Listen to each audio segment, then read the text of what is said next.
Well, hey-o, 6-5. Equations involving radicals. My plan is to get through 4 or 5 examples. We'll see how long it takes. A couple of these can take a little while. So basically, there's one concept throughout this entire section that we're worried about, and that's it. So we'll do as many examples as we can. The main concept is going back to squares and knowing if we have a equals b, then a squared equals b squared. This means if a equals b, if the left equals the right, whatever we do to the left, we do to the right, and they are still equal. So if we square one, all we do is square the other side, no matter how many we have. Example 2, I'm not going to work out. They just give us something as an example to say, hey, look, we've got the square root of this. Now what you can do is carry this work throughout. You'll get the answer of 4. Well, when you take 4 and multiply it, you get 16 minus 7, which is 9, and the square root of 9 is 3. 3 does not equal negative 3, so it's false. Well, the key is you can never have a negative if you're talking square root. So when they give us square root of something, we cannot have a negative value as an answer. So you don't even have to do any work if you can catch that. The next example they give us, they just want us to make sure we know that we have to, I like to say, you've heard the term isolate the variable. I like to use that thinking in this section, but instead of isolate the variable, think isolate the radical, the root. Isolate this whole piece. So to do that, we first start by taking 3 away. Now we will have the square root of 5x minus 1 equals 7 minus 3 is 4. Now I have a root, or a radical, however you want to think about it, over here. My radical is by itself, and I have just a number over here. So the key, when we were talking about rationalizing the denominator, the whole goal was get rid of the radical. Well, it still is. We want to get rid of the radical. So to do that, you know that a perfect square times a perfect square, or I should say a root times a root, makes it go away. Square root times a square root, the radical goes away. So what I'm going to do is square this. Now I'll come back to this in a minute. If I square this, I have square root of 5x minus 1 times the square root of 5x minus 1. When I do that, the radical falls out. You can do all the work, but you know that, say you have square root of 2 times the square root of 2, it's 2. Because you'd have square root of 2 times 2, which is 4, square root of 4 is 2. So the radical goes away. Well, whatever I do there, whatever I do to get rid of the radical, I do on the other side. So I square my 4. 4 squared is 16. My radical's gone, I have a variable. Now I move to the step of isolate the variable. So I move my 1 over, and I end up with 5x equals 17, which is very goofy that they give me that, but 5x equals 17, and x equals 17 fifths. And in this one, I'm not, because it's 17 fifths, I'm not going to go in and double check it. We're going to go to example 6. Now, I'm going to erase this stuff, but remember it. Remember that if we have a negative on one side, we can't have just a square root on the other. However, we could have a cubed root. And then we need a lone square root. We need it by itself, so we need to isolate the root. Those are the steps that we follow throughout this section. Okay. And hopefully they get cleaner than 17 fifths after this. So that we can check, because a few of these you will have to check. Again, you've done that in earlier sections where you have to check the answer to see either if they both work, or if only one works, or if neither solution works. So example 6, my goal is 6, 7, and 8. We'll see what happens. Example 6 gives us, now, well, I'll talk about it when we get there. Square root of x plus 1 equals 1 minus square root of 2x. So what we're going to do here, and my little note that I like to make is you can see that there's a square root here and a square root here. And some of you might want to move the square root over so that all the square roots are on one side, thinking they'll go away. However, you'll have a square root minus a square root. You will square it. You'll have a middle term that still contains a radical, and it gets kind of messy. So the easiest route to go is to just go one at a time. I have a square root here. I have a radical all by itself. If I square it, it goes away. That gets rid of part of it. The key right here that example 6 is going to teach us is that we square as many times as we have to make the radicals go away. They might not go away the first time. You just square again until your radicals are gone.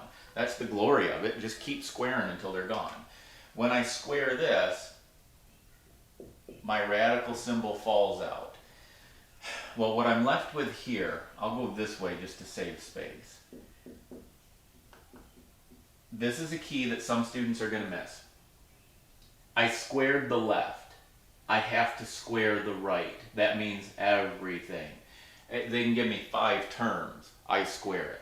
So I have to multiply this whole piece together, which is why we would have run into issues had we moved the square root over. So when we do this, we distribute, and we get our 1. Then we get minus square root of 2x, and we get minus square root of 2x. So I'm just skipping a step. 1 times 1 is 1. 1 times negative square root of 2x is negative square root of 2x. Negative square root of 2x times 1 is negative square root of 2x. I have 2 of them. And then I'm adding square root of 2x times square root of 2x is 2x. So what I end up with on this side is 1 minus 2 times the square root of 2x plus 2x. Now, again, the whole key is isolate the variable, or isolate the radical, get your radical on one side. It doesn't really matter what side I choose, but I'm actually going to move this way so that I end up with a positive variable to work with. Moving this over positive doesn't matter because you're squaring really, but I still like, I told you that long ago, to think positive.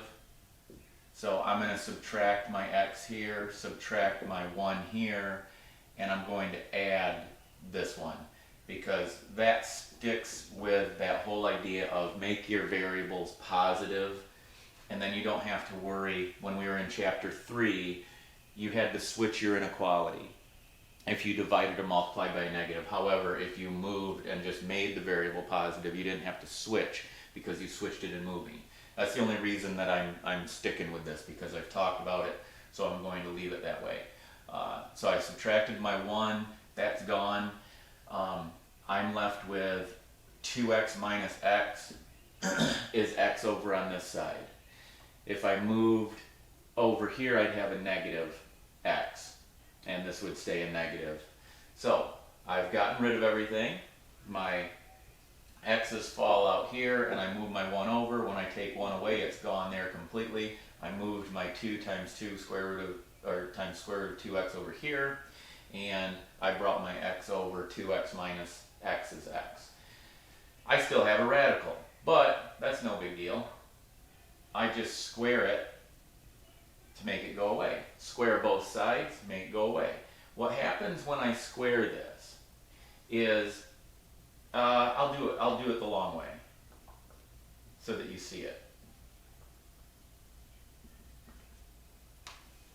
When I square this, remember, you've got 2 times 2, so you have 4. But then we still have a square root of 2x times the square root of 2x. So what we really have is, it's like thinking we have 4 times 2x. Square root of 2x times square root of 2x, it falls out 2x. So I have 8x over here. So I have 8x equals x squared. Well, when I'm dealing with a squared, I want to set it equal to 0 so that I can solve. So this becomes 0 equals x squared minus 8x. We can clean it up a bit. Clean it up a bit and say, well, that's x times x minus 8. my two options are 0 or 8. Well, what I have to do is go back up here and plug some numbers in and see what happens.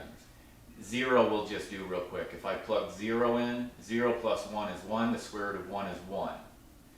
Over here, 2 times 0 is 0, so it's 1 minus 0, 1 equals 1. I know that one works. I'm going to go ahead, sometimes I forget that I can just simply erase. So I'm going to erase this stuff just to clean it up a bit and say what happens if I take my square root and I try 8.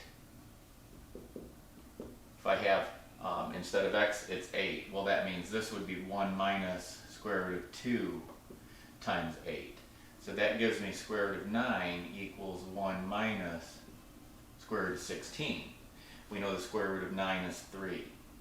We know the square root of 16 is 4. However, we are saying minus that, negative. So this equals 3 equals negative 3. That's false. So my only answer is x equals 0 for that one. Okay, fun stuff. So the longest process is when you square to get rid of a radical and there's still a radical remaining. You just square again. Keep squaring both sides until the radical is gone. I will tell you the most common error is students just missing one value, one term when they're trying to square. Don't overanalyze these. Don't make them more difficult than they are. It's just it's a process, and it's the same process over and over until the radical is gone. The big key is square everything. Everything gets squared. Everything on the left and everything on the right. So example 7, how are we doing for time? Oh, we're doing great. Example 7, we have square root of x plus 1 equals square root of x plus 2 minus 1. Now, again, the big key is this chunk. I'm going to square this side. We already know that means I will have x plus 1 on the left. Basically, the easiest way to think about it is if you have a radical by itself, if you isolate the radical, if you have one alone over here all by itself, you're just going to write what's inside. Just going to write that down. The radical symbol will go away. Here, again, I'll write this out so that everybody can follow along. Some of these just take a bit of practice. Once you've done them a few times, they start making sense. You're always going to take, when they give you something else, you're going to have an a minus b squared or an a plus b squared. It tells you you're going to have an a squared minus 2ab or plus 2ab plus a b squared. So you're taking those two, square root of x plus 2 times square root of x plus 2, that part's gone. Then I'm going to have minus one of those and a negative one again. So I'm going to have negative 2. Remember, a minus b squared is a squared minus 2ab plus b squared. So there's my 2ab. And then there's my b squared plus 1 because I'm taking this. So you can remember your rules. Those should help you a little bit. So I have x plus 1 on this side. Over here, I have my x plus 2 minus 2 times square root of x plus 2. Lots to write. I don't want to get it all sloppy. So in this case, you already see no matter where you move your x's, they're going to be gone. X minus x. Your x's are gone. So that leaves me with a 1 equals all this. I know I've said keep it positive, but in this case, well, let me rewrite it a little bit. I have 2 plus 1 is 3 minus 2, whoops, minus 2 times square root of x plus 2. You can leave it because you are going to square both sides, but I'm going to move it just because I've talked about it before. I'm going to move that over to square root of x plus 2, which means I'm subtracting 1 equals 2. Now everything's positive. We're squaring, so it doesn't matter. If you don't like this idea, just move ahead and go ahead and subtract the 3 over and get a negative 2 equals a negative. You're just squaring, so it doesn't matter. Now what I need to do is square to make my radical go away. Again, when I square this, I'm squaring that chunk, which is 4. But I'm also squaring square root of x plus 2. When I square square root of x plus 2, my radical falls away. So I'm left with x plus 2. I have to incorporate that 4. 2 squared is 4. Then I do this piece. It would be like 2x. If I square the whole thing, I would have 4x squared. Instead of x, I have square root of x plus 2. So I have to carry this out further and say I have 4x plus 8 equals 4. Since I'm not dealing with a squared now, I'm just going to leave my 4x over here. I'm going to subtract 8. 4x equals negative 4, so my x equals negative 1. Well, let me check. If I plug in negative 1, I have 0 on the left. That means I better have 0 over here. So square root of 0 plus 2 minus 1. Bound to make a mistake this morning. When I'm plugging in negative 1. I have negative 1 plus 2 minus 1. So what I have is square root of 1 minus 1. Square root of 1 is 1, 1 minus 1 is 1, 0, it works. My solution x minus 1, x equals minus 1, is true. That one works. So in that case, we only had one answer. We checked it and found out that it works. I want to do one more. Yeah, I think that's going to be it. We're getting up there a bit in time too. Okay, my sock is getting a little gummed up. Go back to the eraser. Okay, let's do one more. We're at 17 minutes. All right, I gotta get through this. I get 20 minutes on this camera. Example 8. Now we have cube root of 4x plus 5 equals 3. Don't let this throw you off. Now, when we have an odd index, if you like thinking root, just think of like the root better. It might make more sense. If we have an odd root, we don't check our answer, because if it's a negative, it's going to be a negative. So what I'm going to do here, maybe you've guessed this is a little easier than rationalizing a denominator. I'm just going to cube it, because if I multiply that 3 times, if I cube it, then my radical falls out. 3 cubed is 27. So I move over and I have 4x equals 22, and I can go ahead and divide. You never want to leave it. I have 22 fourths, but if I divide, it's 11 over 2. I don't have to check it. It was a cubed root. When you're dealing with odd exponents or odd indexes, then you don't have to check, because if you have a negative answer, it could be a negative times a negative times a negative would be a negative. So if you have a negative answer, it works. It's only with a even that you have to worry about it. Okay, and I'm pushing my limit for the 20-minute time frame I got on my camera. So I'll come back for section 6.6 a little later. See you then.